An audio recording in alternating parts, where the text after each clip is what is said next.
अथ योग अनुशासनम्।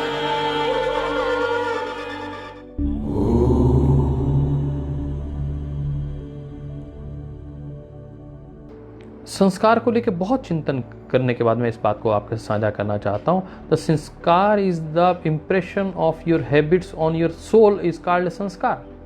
संस्कार क्या है? संस्कृति क्या है? अपने बड़ों का सम्मान करना, अपने बड़ों का आदर करना, ये हमारे संस्कार है। अर्थात हमारे पूर्व जन्म से हमारी आत्मा पर ये इम्प्रेशन पड़ा हुआ है कि अपने बड़ों का सम्मान करना चाहिए, अपने छोटों से प्रेम करना चाहिए, अपने साथ वालों का आदर करना चाहिए। प्रातःकाल उठकर रघुनाथा, मात पिता गुरु न्यावई माथा।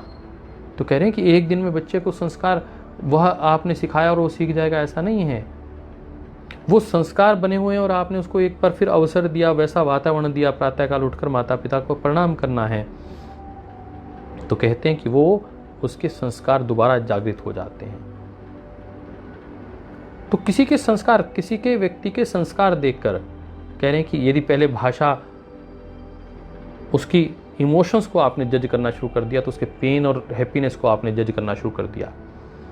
और फिर कहा कि यदि आप पेन और हैप्पीनेस को जज कर सकते हैं साउंड से, तो फिर कह रहे हैं यदि आप उस व्यक्ति के संस्कार देख लेते हैं, वो कुलीन परिवार से हो देख लेते हैं, फिर आप उसके ऊपर यदि फोकस करते हैं तो आपको पता चलता है वो संस्कार कहाँ से आए।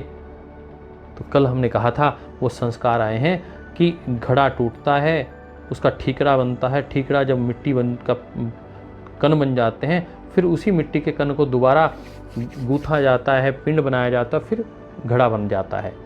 अर्थात we all are having a past life with us. कोई घड़ा टूटा था, उस घड़े के टूटने से जो मिट्टी बनी थी, उस मिट्टी को दोबारा गूंथकर नए घड़े में हमने प्रवेश कर लिया।